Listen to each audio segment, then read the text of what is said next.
ครับขออภัยด้วยนะครับเพราะว่าเพลงมีประมาณ5 นาทีป่ายนะครับครับผมลงเลยจะได้ครับผมครับผมจบเลยได้ครับครับแต่ก็ต้องลงไปทีนะครับอยู่ที่ขั้นรอนะครับครับแต่เดี๋ยวขอส่งตัวแทนนะครับเดี๋ยวขอตัวแทนของค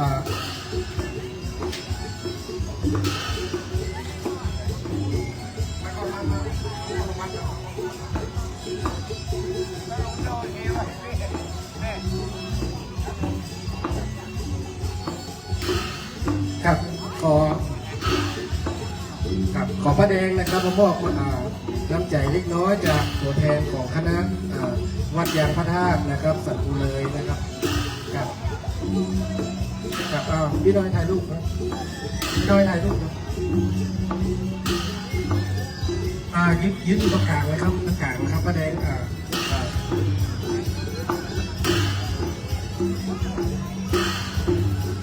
ไปมาตรงนี้ครับ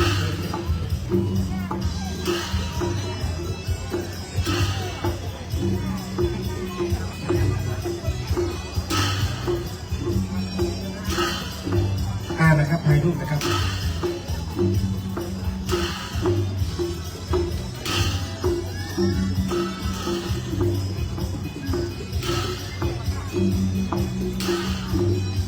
ครับขอบคุณนะครับคณะจังพรนะครับคณะสัทธาวัดแม่เวนนะครับขอบคุณชนักนะครับที่มาร่วมเรียนคอยหลวงนะครับของวัดเอเดียสอนนะครับวันนี้นะครับ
แบกของมดครับเนาะ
ครับคณะแรกนะครับพร้อมแล้วแทนบนเวทีได้เลยนะครับ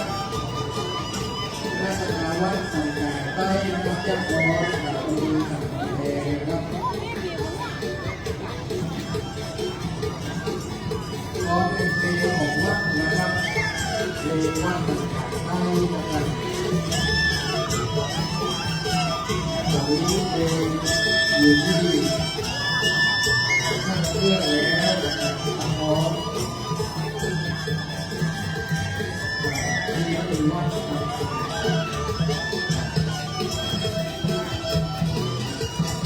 พร้อมแล้วได้เลยนะครับ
ขอเสียงปรบมือนะครับ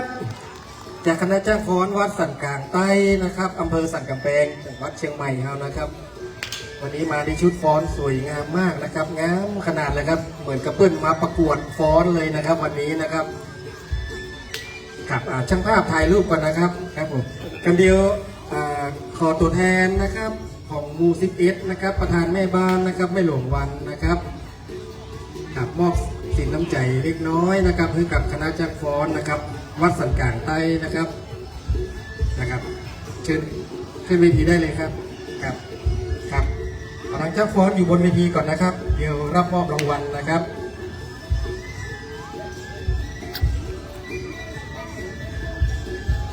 นะครับ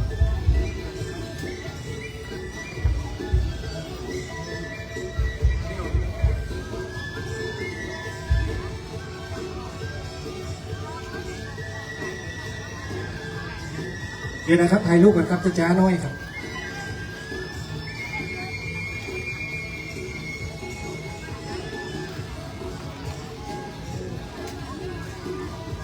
ขอบคุณครับขอบคุณครับกับคณะจ้างฟ้อนวัดสันกลางใต้อำเภอสันกำแพงนะครับที่มาร่วมงานปล่อยหลวงของวัดเจติยานุสรณ์วันนี้นะครับกินใหญ่ตาหลวงวันนี้ก็ขอให้เดินทางกลับโดยสวัสดิภาพนะครับ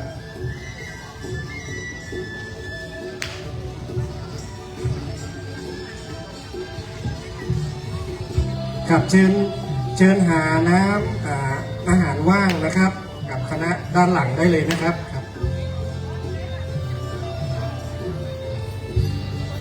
ครับรายการต่อไปนะครับของคณะวัดป่าตึงหลวงนะครับป่าตึงหลวงปุล่านะครับสมมาตรนะครับ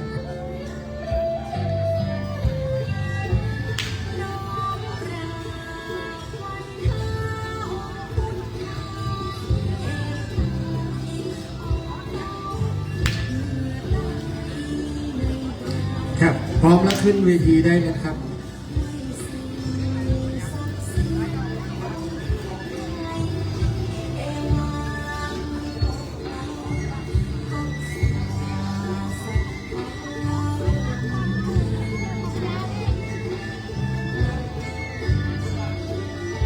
ต้องลุ่มกับเชิญถ่ายรูปนะครับตำบลกับเตรียมฟ้อนนะครับตามอัธยาศัยนะครับครับวัดป่าตึงหลวงปุล่านะครับจะแสดงฟ้อนเล็บนะครับ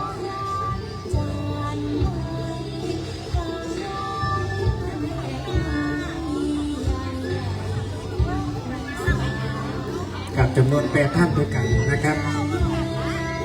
ครับดีเจครับก็พร้อมแล้วครับ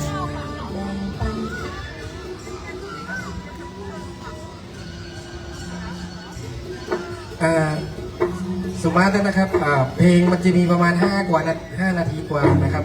ครับ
เช็ค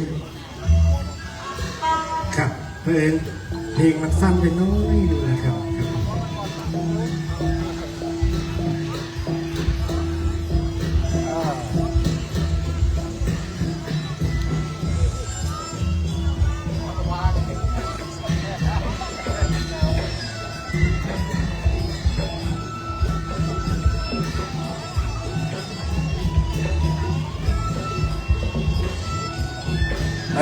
ขอเสียงตบมือหน่อยนะครับครับคณะจ้างฟ้อนวัดป่าตึง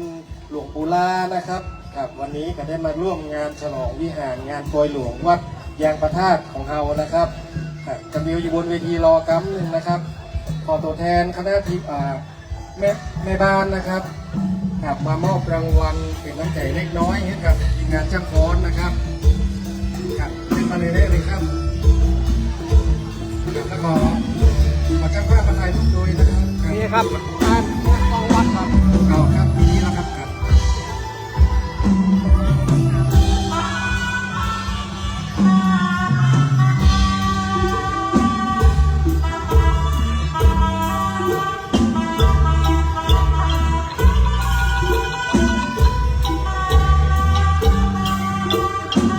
เอาไหมครับถ่ายรูปเลยครับ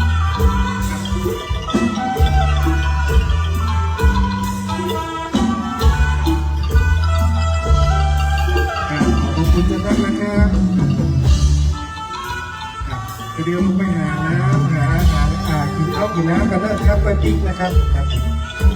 ขอบคุณครับครับ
เช็ค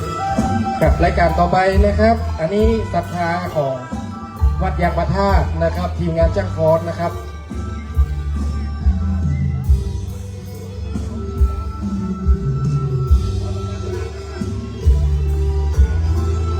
ครับ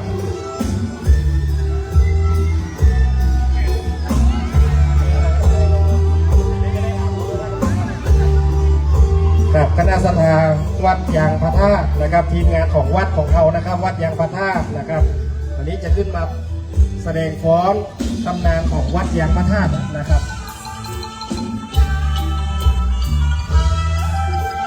ประจำที่ประจำตำแหน่งพร้อมนะครับ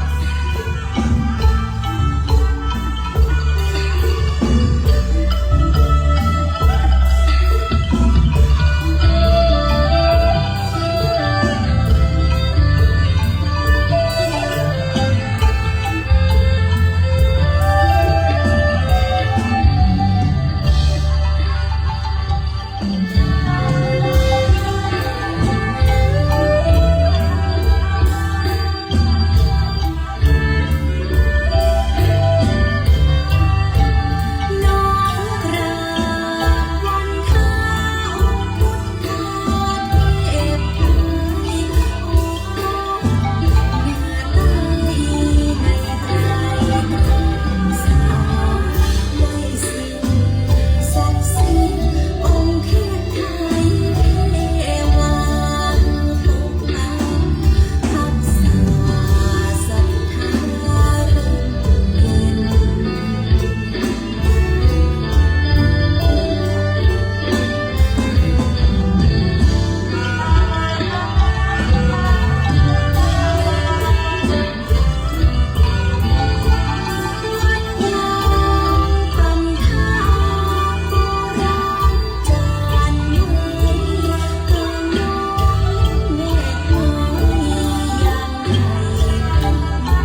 เป็นวัดอุดมชัยราช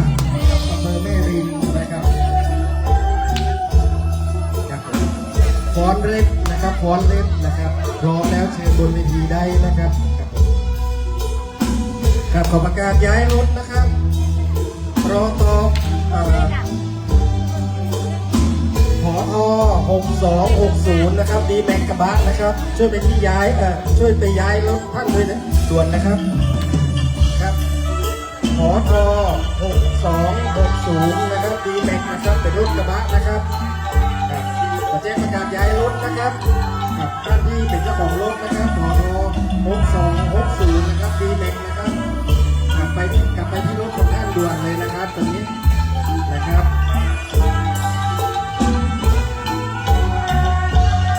การแสดงชุดต่อไปนะครับเป็นของวัดอุดมชัยราชนะครับอำเภอแม่ริมนะครับฟ้อนเล็บนะครับ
ข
นะครับครั้งหนึ่งนะครับ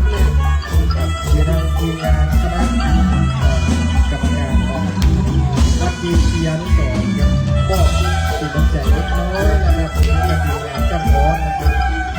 ขอถ่ายรูปร่วมกันนะครับขอบเจ้าภาพครับ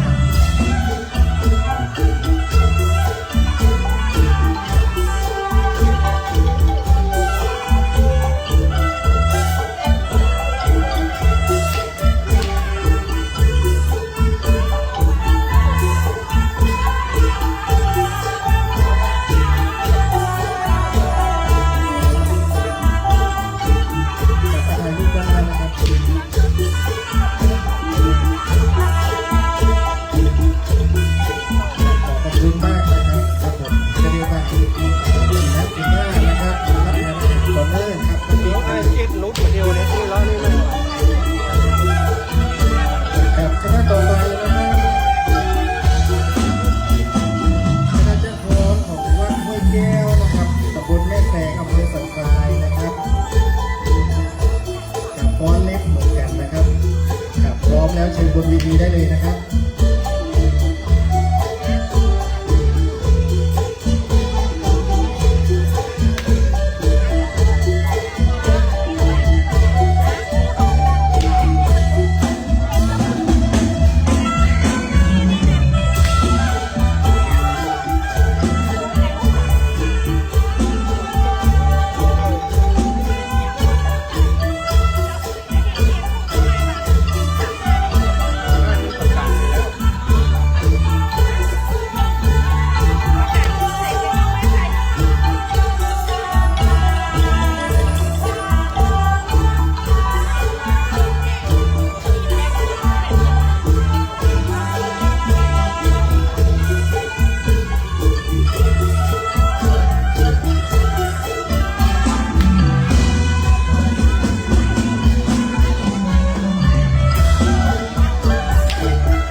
จบแล้วนะครับสำหรับการแสดงโขนของวัดห้วยแก้วนะครับตำบลแม่แฝกอำเภอสันทรายนะครับครับอยู่บนเวทีรอครับนะครับทีมงานตัวแทนวัดเจดีย์อนุสรณ์นะครับจะขึ้นไปมอบดีน้ำใจเล็กน้อยนะครับในรูปร่วมกันนะครับ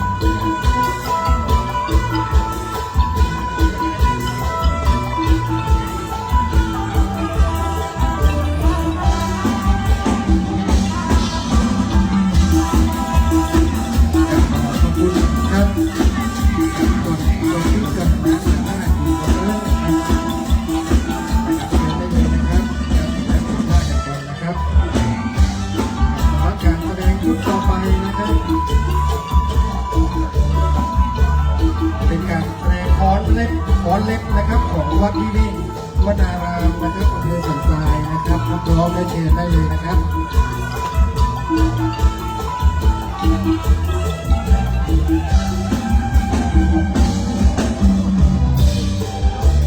ติดต่อตลอดนิ้วทองคำนี่นะเชื่อเอาไปป้ากันมันบอกว่าเดียงกับหลายงานเอาป้ากัน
TM ล้านนา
ค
ครับจบแล้วนะครับขอเสียงตบมือหนะครับ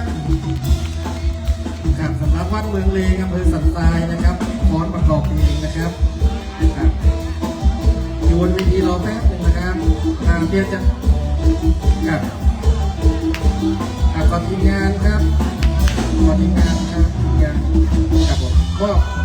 น้ำใจนะครับจากทีมงานวัดเจดีย์อนุสรณ์นะครับ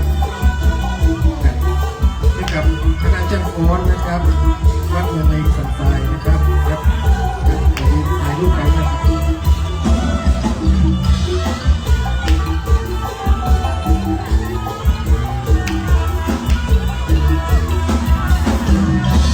ขอบคุณครับลำดับต่อไปนะครับลำดับต่อไป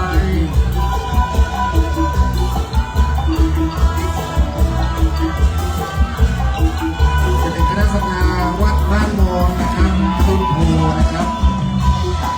ฟ้อนทีมของวัดบ้านมอนนะครับกับจำนวน8 ท่านด้วยกันนะครับร้องแล้วขึ้นไปดีได้เลยนะครับ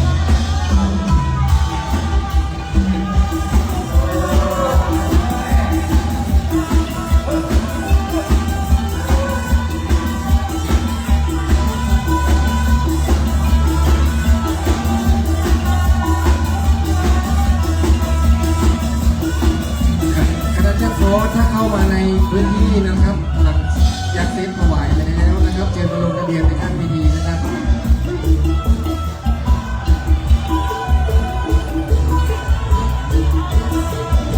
พร้อมแล้วเริ่มได้เลยนะครับ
นะครับ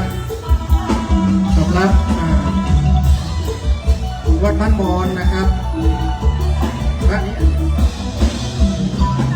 กับวัดบ้านมอนนะครับนี่นะครับครับขอทีมงานขึ้นมามอบรางวัลนะครับ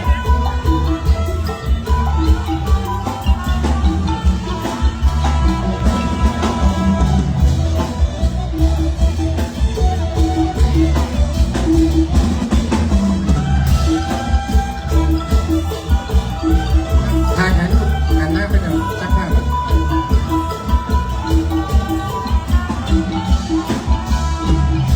ขอบคุณครับสำหรับจังหวัดวัดพันมอนนะครับที่มาได้ร่วมในงานฉลองพระวิหารนะครับสำหรับวัดเจดีย์อนุสรณ์ของเราวันนี้นะครับการสร้างการรื้อการก่อสร้างจากพระวิหารหลังน้ำหลังนี้นะ วัดต่อไปนะครับพระสถาวัดโชคชัยนะครับป่ายางงามนะครับวัดโชคชัยนะครับ แล้วทำการวางแล้วเริ่มก่อส ฟอนเล็กเหมือนกันนะครับฟอนเล็ก เป็นระยะเวลาเดินพอสมควรบัดนี้การก่อสร้างห้างแปลงนั้นได้สำเร็จเสร็จสิ้นลงเรียบร้อยได้หยาดน้ำใหม่ตา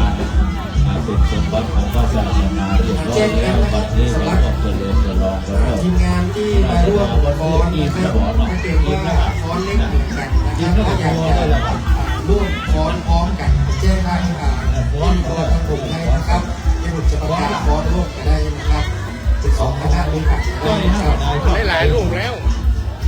ลองมาจับดูกันก่อนไอ้พวก ถ้า เรา เรา จับดู จะ กันพวก ทำลูกจ้านะครับบ้านนะครับเราจะไปที่อื่นต่อนะครับ ราชธา ที่แจ้งครับ ที่เด็กวนารามเมื่อในร่มบารมี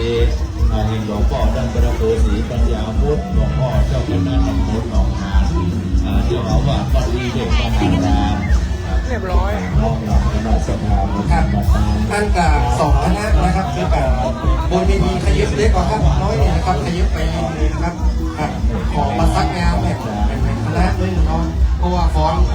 นเล็กเหมือนกันนะครับไม่ได้จะได้กระชับเวลาเนาะ ท่านพระอริยสุรศักดิ์ นะครับวันนี้ตอนนี้นะครับคณะสภาวัดโชคชัยนะครับจ้างฟ้อนของวัดโชคชัยป่ายางงามอำเภอเลยสะเก็ดนะครับวัดป่าสักงามบ้านที่ลำพูนนะครับบ้านที่จังหวัดลำพูนนะครับวันนี้มาไก่เลยนะครับมาถึงเชียงใหม่นะครับ วันประธานเขาก็จะได้น้อมถวายการต้อนรับในร่มบารมี แสดงฟ้อนเล็กนะครับเพลงเดียวกันนะครับฟ้อน พระอริยสุรศักดิ์เจ้าว่าวัดบริสุทธิ์เจ้าว่า ปอก็ครับปอเนาะ มหาเจ็ด ปอนะครับขยับมาทางนี้เห็นน้อยก็ได้ครับครับ พระนักพัฒนา เอาละครับแถวนี้ซื่อๆลำโพงนะครับ การถูกพระถูกเองงานพัฒนา เอาละครับทีมงานพร้อมเลยครับ คณะสภาเลิกวัดร้องอุ่นเป็นวัดที่พัฒนาทำภายนอกเป็นภายในเลิกการกำลังตั้งตัวนะครับเลิกทางเดินเข้ามาขยับเข้ามาได้กับเลิกแล้วก็แล้วก็ร่างกายการเดินคนลำบากลำบากอะไรไม่สบายใจก็ประสบความสำเร็จเลยกันมา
TM ล้านนา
จบไปแล้วนะครับทั้งสองทีมนะครับวันนี้นะครับของทีมงานของวัดโชคชัยนะครับป่ายางงามนะครับแล้วก็วัดป่าซักบ้านที่ลำพูนนะครับเดี๋ยวทีมงานจะมอบสินน้ำใจนะครับรางวัลน้ำใจเล็กน้อยนะครับที่ทั้งสองวัดเลยนะครับเอาละครับช่างภาพถ่ายทีละวัดก็ได้นะครับครับผมขโมยคนที่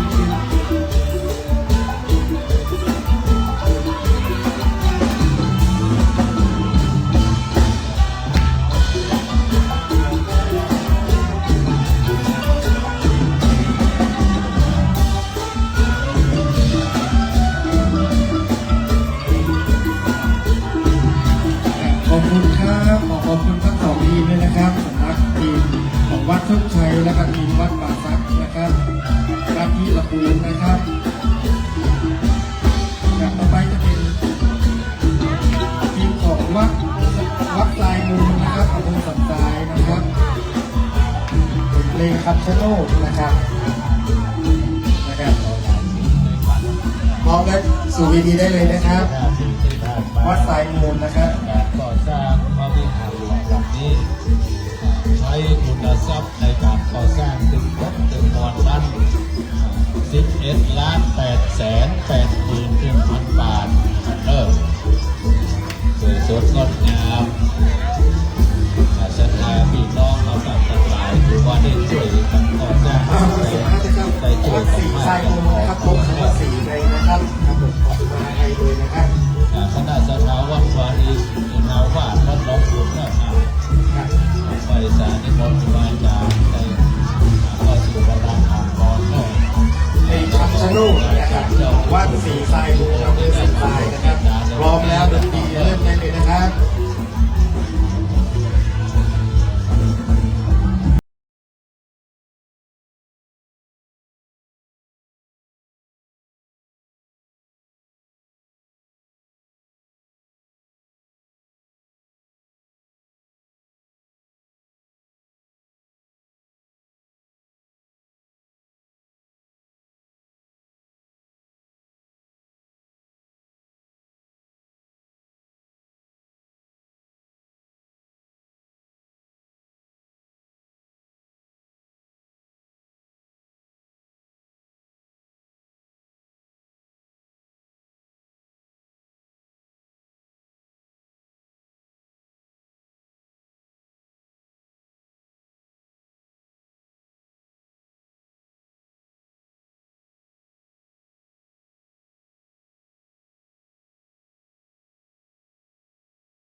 เช็ค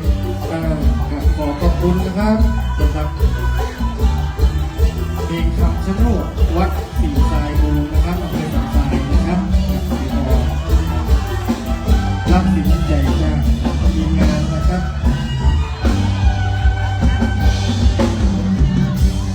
จะภาพถ่ายรูป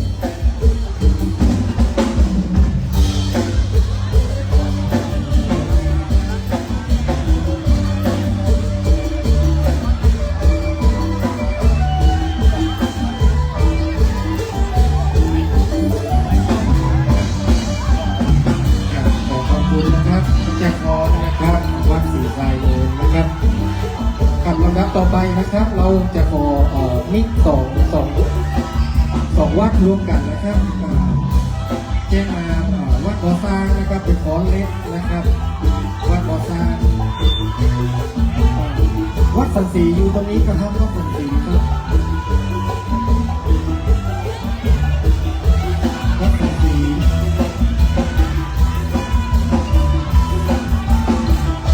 แต่วัดบ่อซางขึ้นมาก่อนเลยครับวัดสันสีอยู่ก่อนครับเพราะเราขอเล็กเหมือนกันนะครับทั้งหมดนี้นะครับวัดร้องฟิลิปครับ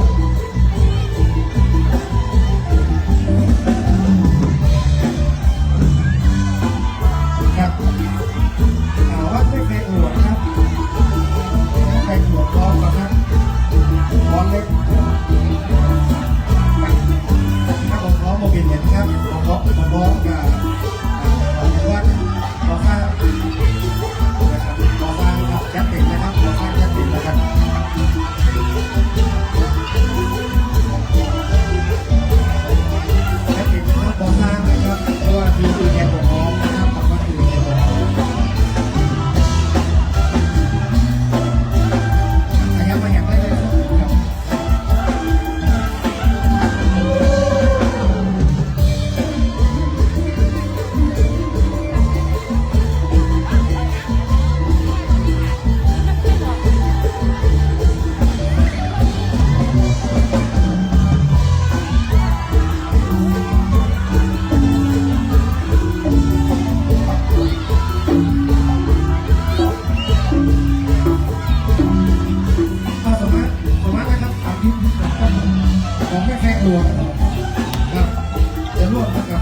ข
เ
นะครับจัด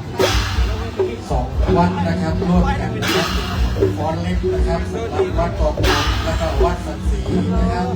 กับมีรอน้ำหนึ่งนะครับทีมงานขึ้นไปมอบรางวัลให้ทั้ง2 ทีมนะครับถ่ายรูปร่วมกันนะครับ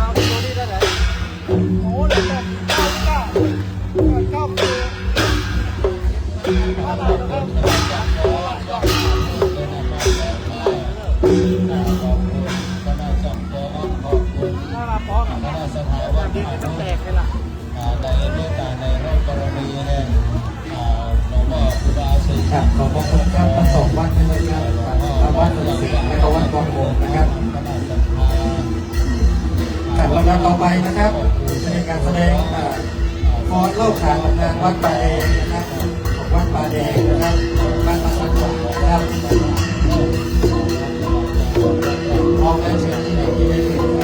เปิดลงไปทั้งที่นะครับ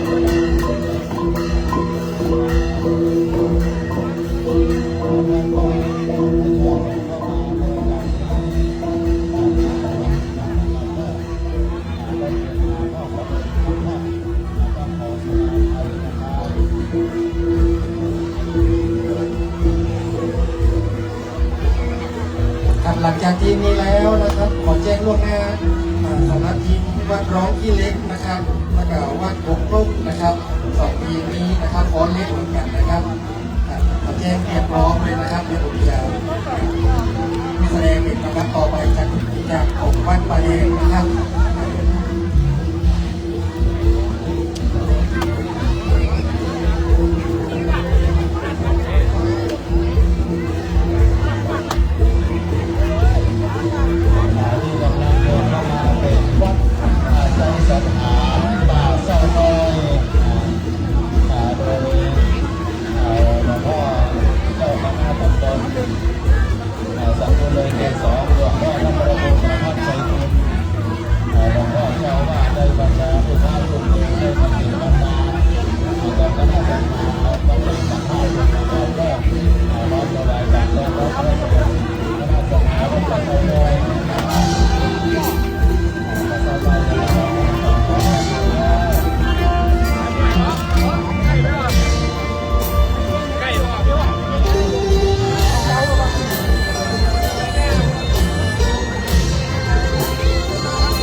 ปัญญาปราชญ์ชนในภาราควรรักษาสืบไว้ในชื่นชมอนุรักษ์วัฒนธรรมประเพณีของดีมีมากมายหลายพื้นชม ลายหน้าบันพระวิหารหน้าที่รมช้างเที่ยวชมพันไม้ปีงดงามวัดป่าแดงแหล่งภูมิปัญญางดงามตาพระวิหารในเขตขาว ปราบใจครูบาอุเทศีผู้เรืองนามแคว้นเขตคามอารามพิรมวัดป่าแดงสักกำแพงนี้นาขอเชิญมาดูชมให้สิ้นสม สถาปัตยกรรมพริกไทยให้พนมศาสตร์สิ่งผสมรูปพันไม้เย็นตา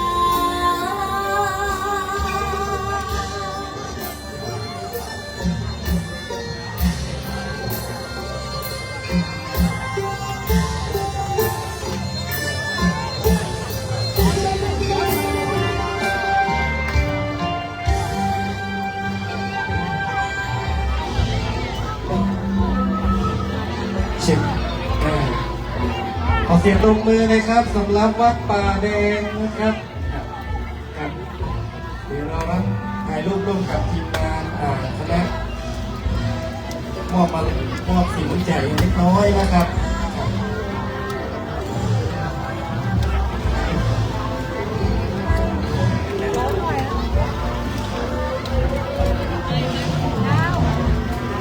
ขอบคุณครับ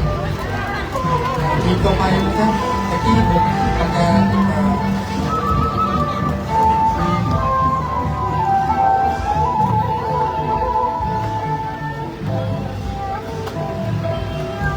น้องที่เล็กครับร่วมกันเปลี่ยนแปลงที่หลังนี้นะครับเป็นน้องที่เล็กครับ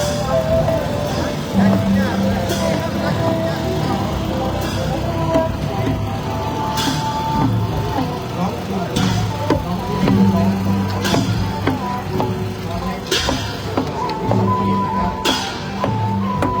มีที่เรียนเลยนะครับเรียนร้อยครับนะครับลองนะครับผมพยายามจะมิกซ์ดูนะครับไม่มีผู้ใหญ่อยู่นะครับใช้ที่ผมเรียนของทีมนะครับที่คือเวทที่สองแต่ยังทำได้อยู่นะครับ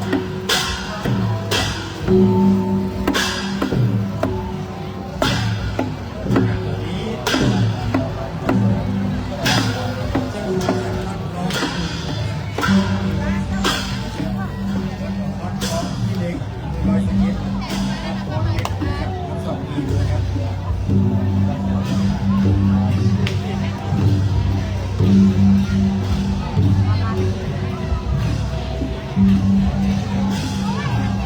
แต่ยึดมาทางนี้อย่างน้อยก็ได้ครับไปโอเคครับพร้อมครับ หายไปหมดแล้วคนดู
โลกนะครับเตรียมนะครับต่อจากนี้นะครับวงรุ่นกับวัดคำสาวครับ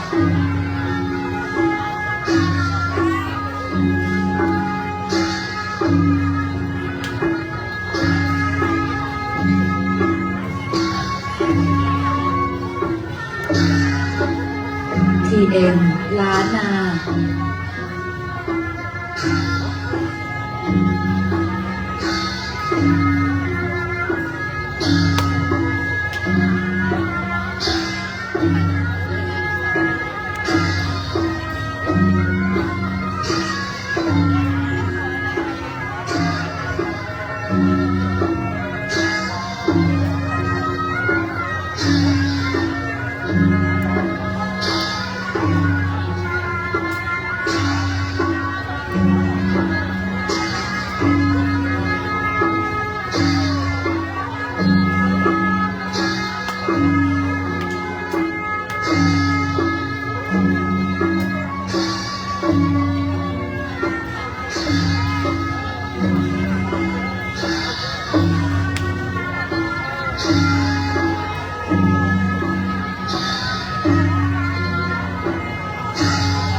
อเสียงตบมือเลยนะครับสองทีมนะครับสำหรับทีมเชียงฟ้อนวัดร้องขุนและวัดร้องที่เล็กนะครับ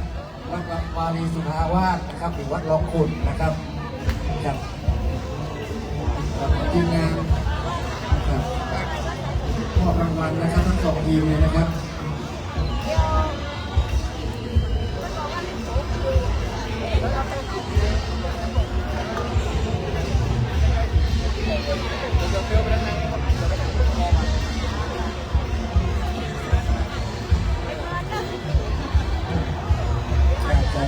ขอขอบคุณทั้งสองทีมนะครับที่ได้มาร่วมงานวันนี้นะครับกับทีมต่อไปนะครับทีมของวัดบวกเปานะครับ อยู่ในพื้นที่นะครับวัดบวกเปานะครับ เป็นเพลงประกอบนะครับ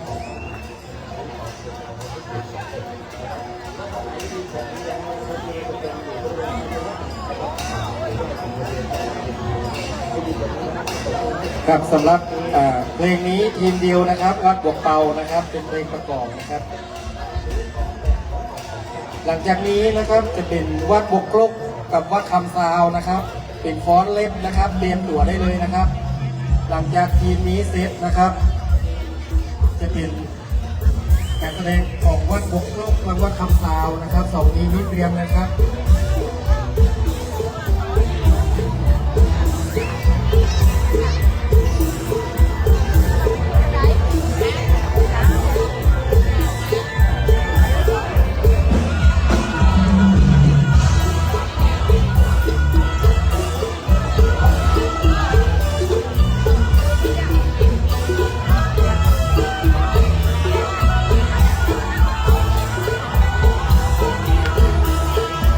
ค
มิกนะครับเพลงกว่าอ่านนะครับเดี๋ยวขอจะขอลงมาก่อนนะครับเดี๋ยวขอเรียกขึ้นระหว่างนี้นะครับระหว่างที่รอแก้ไขนะครับครับตอนนี้ขอเชิญวัดเจ้าของวัดบกกรุงนะครับแล้วก็วัดคำตาวครับร้อนเล็กนะครับ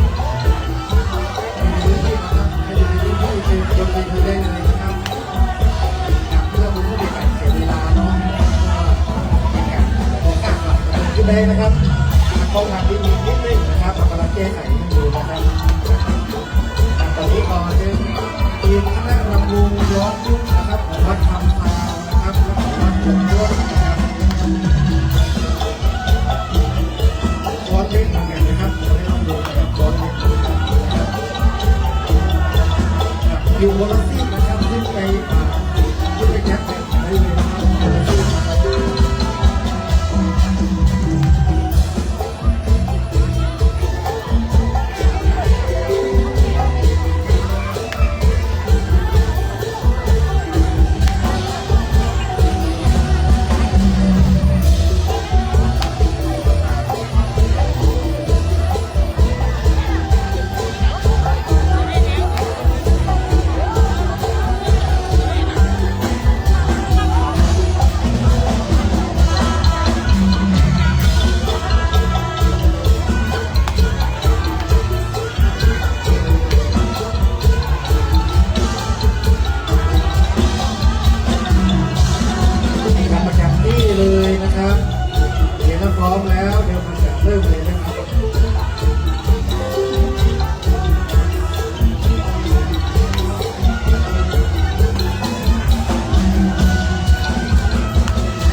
ไปจะเป็นของวัดบัวเปานะครับเพลงตะกี้นะครับที่มีปัญหาการเข้ามาที่นะครับตอนนี้พร้อมแล้วนะครับวัดบัวเปานะครับ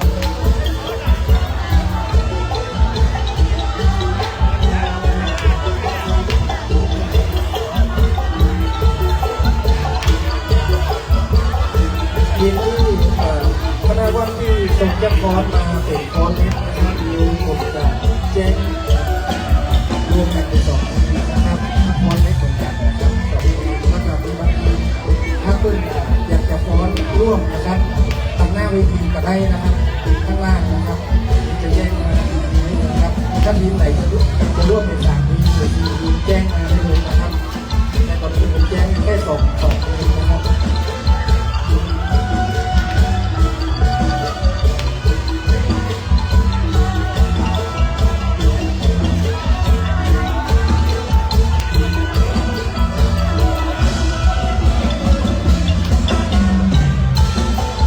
ร้องเพลงมาได้เลยครับ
เสียงตบมือหน่อยนะครับครับนี่ครับตรงนี้ครับมาเลย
ทีได้เลยนะครับ หลังจากเทพธิดาดอยเสร็จแล้วก็จะถึงคิวของวัดดงเจริญชัยนะครับอำเภอดอยสะเก็ดเพลงไหลเรือไฟนะครับแล้วก็ของวัดประเมืองนะครับสองทีมนี้เตรียมพร้อมรอต่อจากนี้นะครับของวัดดงเจริญชัยแล้วก็วัดประเมืองนะครับวันนี้ของวัดกลมนะครับเทพธิดาดอยก็และขึ้นเวทีได้เลยนะครับ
ธิดาดอยของเรางามขนาดเลยนะครับครับผม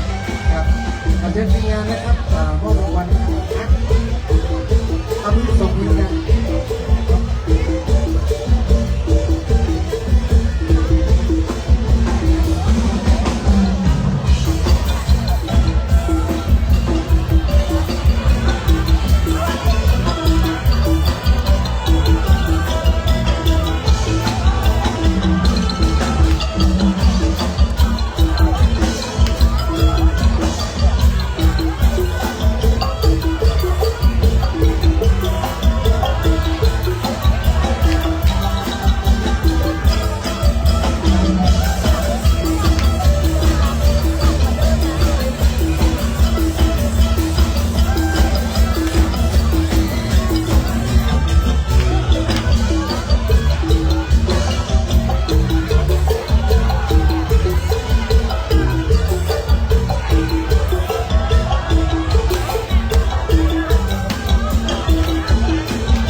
ไม่ผิดเพลงเดียวเลยนะครับนะครับรันแล้วครับเดี๋ยวครับผมเตรียมพร้อมไหมครับ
นะครับไหลเรือไฟนะครับ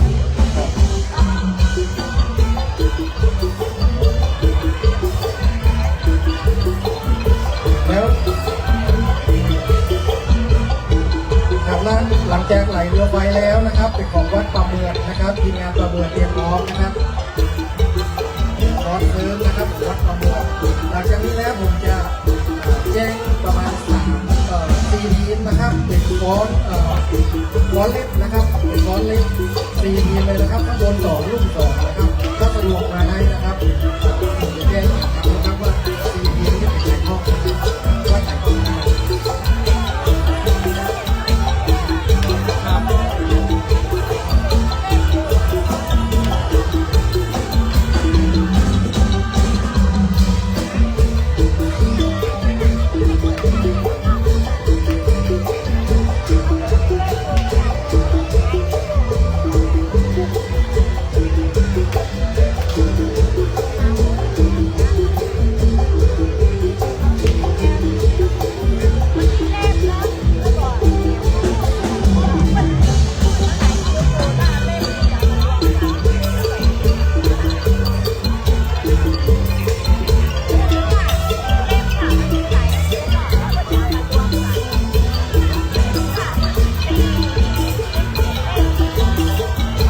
มีพร้อมก็เริ่มได้เลยครับ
นะครับสำหรับการแสดงเซิร์ฟนะครับของวัดบางเดือนบางเสด็จนะครับวันที่2รางวัลนะครับ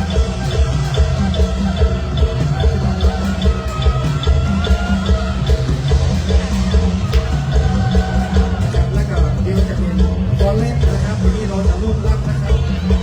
6 ทีมเลยกันนะครับแยกมาแล้วครับก็จะร่วมด้วยกันนะครับ6 ทีมครับ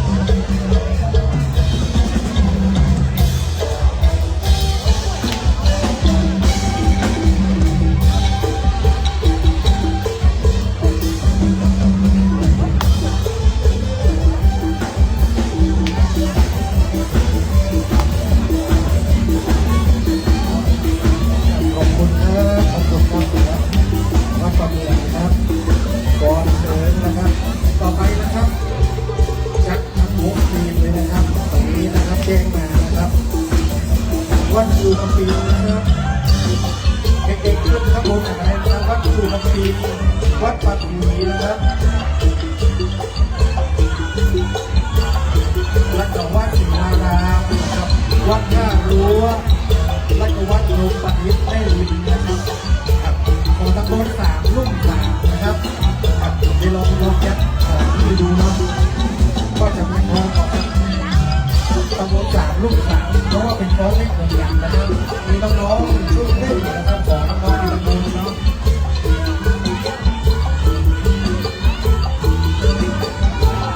นะครับทั้งหมดตัวนะครับทั้งลูกต่อนะครับวัดปูระวีวัดปัตตุนีนะครับวัดวัดศรีมารามวัดท่ารั้วนะครับแล้วก็วัดโลปฏิษฐ์ได้ดีนะครับกับเชิญนะครับกับอีก3 ทีมอยู่ข้างล่างกันได้นะครับกับยัดเลยครับวัดโลปฏิษฐ์มี6 ท่านนะครับดูดีเลยครับ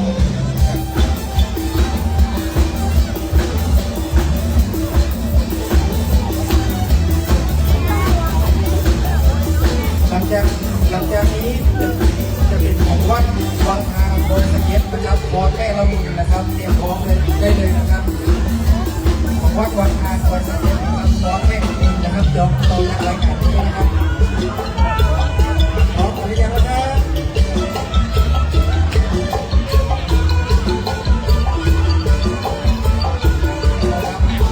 พร้อมยังมีมา ข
จากนี้นะครับจะเป็นการแสดงของวัดลวงไตนะครับลวงไต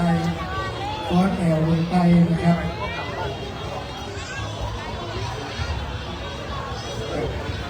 และแจ้งทางคอเล็บนะครับ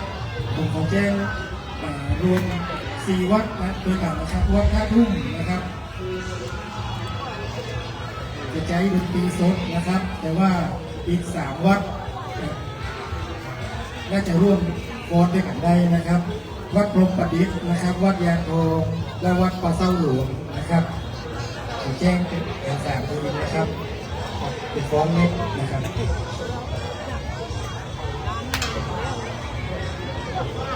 กลับต่อไป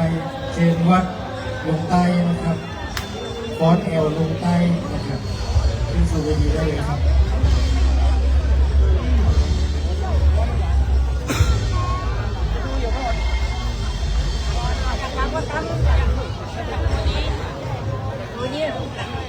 ครับหลังจากวัดลงใต้แล้วนะครับ วัดชัยสถานนะครับเพลงตำนานชัยสถานนะครับบอกว่าอยู่ในพื้นที่ป่ะครับอยู่นะครับเตรียมพร้อมแล้วนะครับพร้อมต่อจากลงใต้นี้นะครับแล้วกับมิวฟอนเล็กพุทธจักรพร้อมกันนะครับ ต่อจากชัยสถานนะครับ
ขึ้นมอบรางวัลเลยนะครับครับ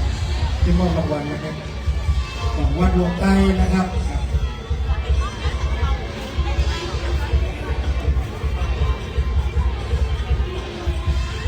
ครับขออภัยด้วยนะครับเพราะว่าบางมองพลังต่างคิวนะครับแล้วที่มีเขาพยายามกระชับรวมกันแล้วนะครับสำหรับวัดไหนที่สมมาอภัยด้วยนะครับที่ว่ารอประกันนะครับ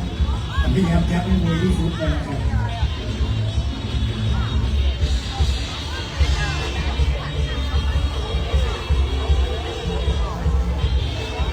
ครับสำหรับวัดใช้สถานนะครับใช้สถานนะครับต่อจากนี้เลยนะครับครับการกระต่อคอนเล็กนะครับเพราะว่าคอนเล็กเราจะขอรวมกันนะครับเพราะว่าบางทีถ้าคอนทีละวัดอาจจะจ้านะครับผมจะได้จัดตามนี้นะครับเพราะว่าประเภทโฟกคอนนะครับได้คิวกันทักกันไปนะครับก็ได้ลากคิวกันเลยนะครับเขาจะจัดตามกันที่ลงทะเบียนไว้นะครับ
ตรงนี้นะครับครับผมครับ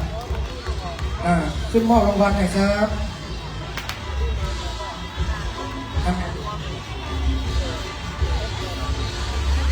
นักมวยขอนักมวยขึ้นมอบรางวัลจะพร้อมหน่อยครับของวัดชัยสถานนะครับของวัดชัยสถานเพลงตำนานชัยสถานนะครับชุดต่อไปนะครับจะเป็นฟ้อนเล็บนะครับฟ้อนเล็บวัดพรหมประดิษฐ์นะครับ วัดยางทองวัดป่าเศร้าหลวงนะครับถ้าพร้อมแล้วเตรียมได้เลยนะครับ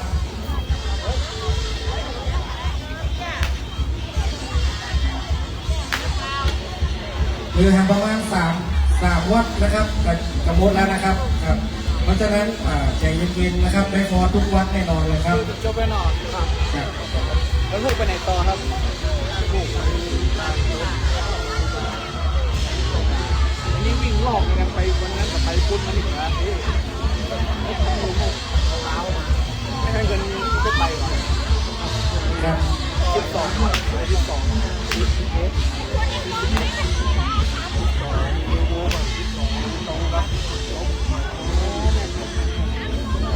้อนเล็กนะครับวัดพรหมประดิษฐ์นะครับวัดยางทองวัดป่าเศร้าหลวงนะครับกับสามวัดนี้ถ้ายังอยู่นะครับขอเชิญขึ้นได้เลยนะครับหลังจากฟ้อนเล็กแล้วน่าจะเหลือประมาณสัก2 ชุดแล้วก็เปิด3 ชุดนะครับกระบวนที่ลงคิวไว้แล้วนะครับ ยังโดนวิ่งแล้วอ่ะ ที่ผมยังไม่ได้อ่านชื่อจริงนะครับ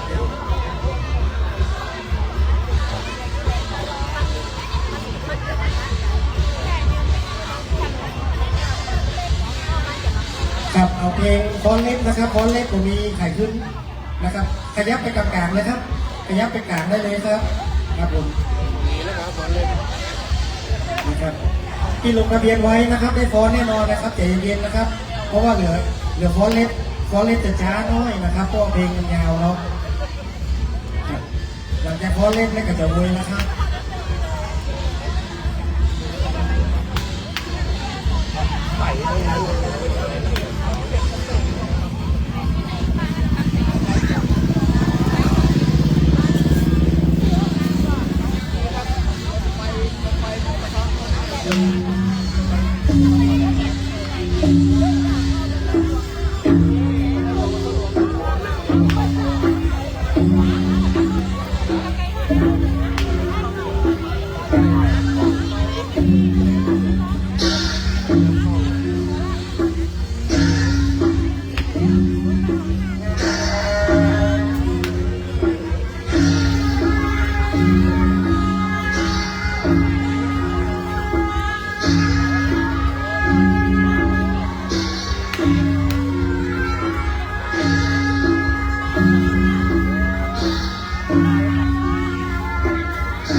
TM ล้านนา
ขอบคุณมากครับครับผมขึ้นไปมอบรางวัลครับแบบต่อไปนั่นจะเป็นของทางวัดหนองโค้งนะครับเป็นเพลงสาวเล่าตองนะครับอันนี้ให้ตาสว่างเลยทันทีนะครับสาวเล่าตองนะครับขึ้นไปมอบรางวัลกันนะครับสวัสดีครับ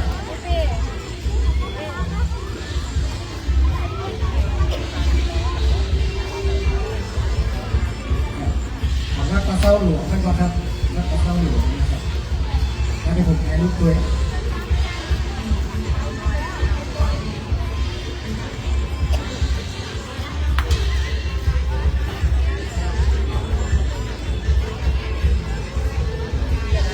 ขอขอบคุณทีมงานนะครับสำหรับ อสพอเศร้าเหลืองนะครับ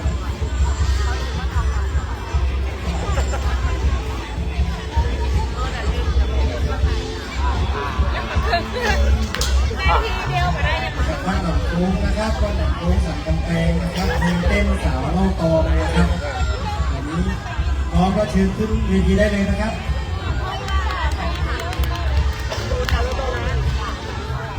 ใกล้ใกล้จะรายการสุดท้ายแล้วนะครับอีกประมาณสัก2 รายการสุดท้ายแล้วครับ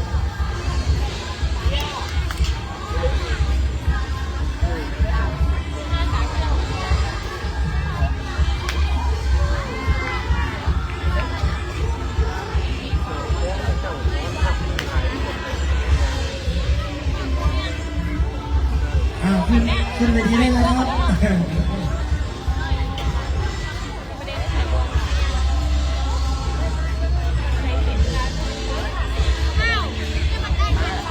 มาในชุดสีสดใสเลยนะครับวันนี้ครับ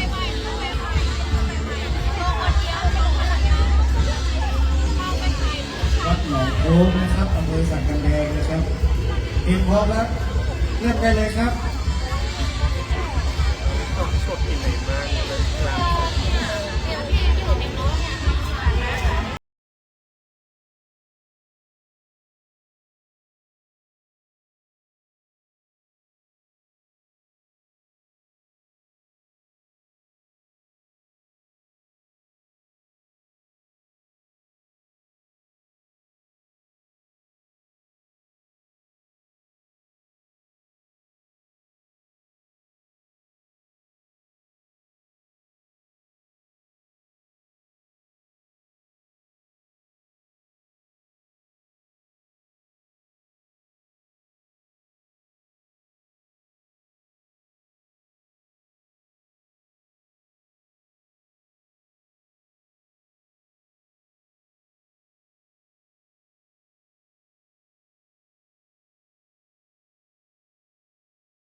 อบคุณครับมามอบรางวัลครับมอบรางวัล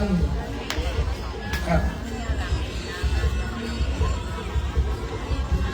คณะลำวงนะครับสาวเราตองวัดหนองโค้งสันกำแพงนะครับกับรับรางวัลจากผู้แทนในบ้านนะครับในบ้านคณะจักรร้องของวัดยางมะค่าแต่รูปเลยครับที่ได้หน้าไปดู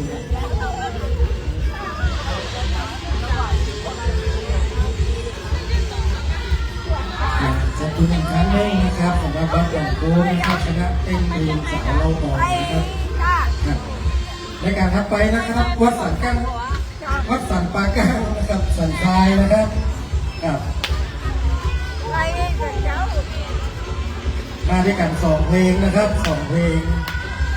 เพลงกล่องยาวร่วมบุญและเพลงสูงวัยใจเกินร้อยนะครับต่อแห่งรายการเนื่องหลังจากวัด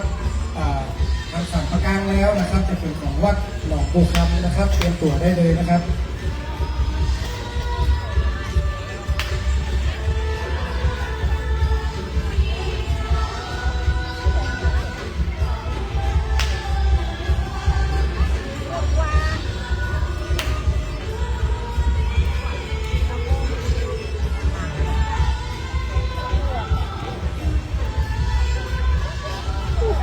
เพลงนี่จะโตเลย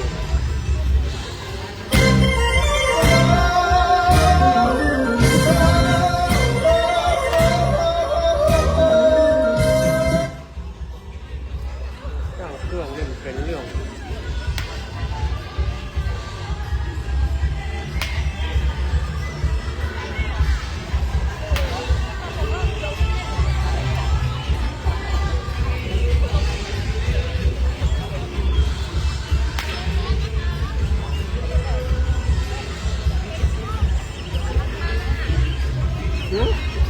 กับคณะจ้างฟ้อนที่มาใหม่นะครับร่วมฟ้อนบนเวทีก็ครับลงทะเบียนตรงนี้ได้นะครับมาแจ้งไว้ก่อนได้นะครับครับกลับไปทำบุญก่อนก็ได้ครับครับ ฟ้อนอยู่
เพ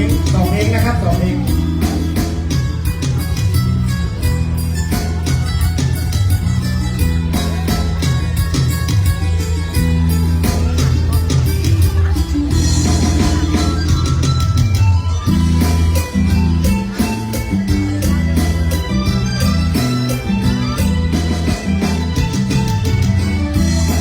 สวสู่ไปแต่หัวใจนั้นเกินร้อยพร้อมสู้อยู่ไม่ถอยสังขารคอยบ่หวั่นไหวมีรอยยิ้มอารมณ์สดชื่นแจ่มใสก้าวพันสังคมยุคใหม่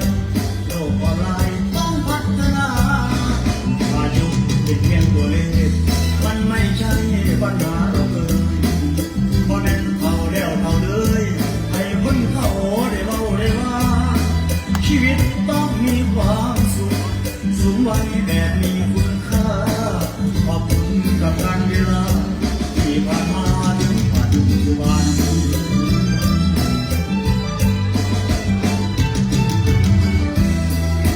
สู่เด้อ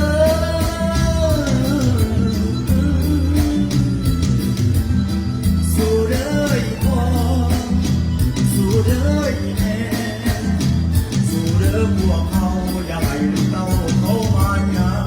มกัน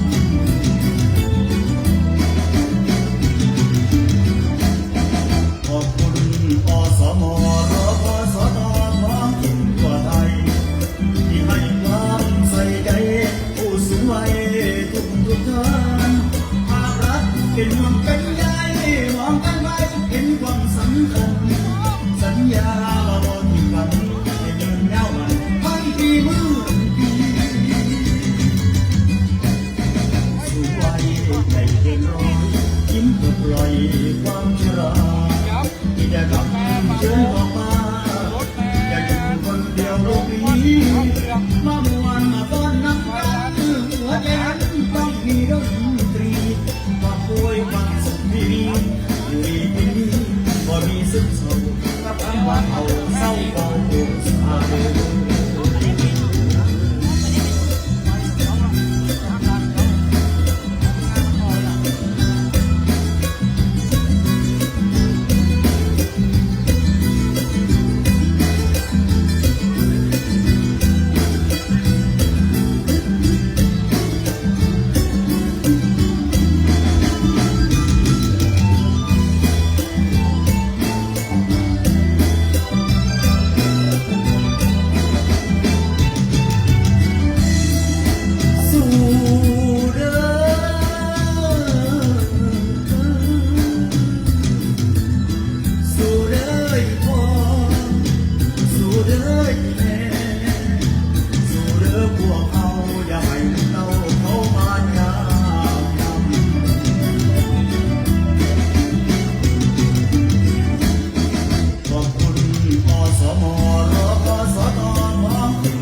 เ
เด่นล้านนา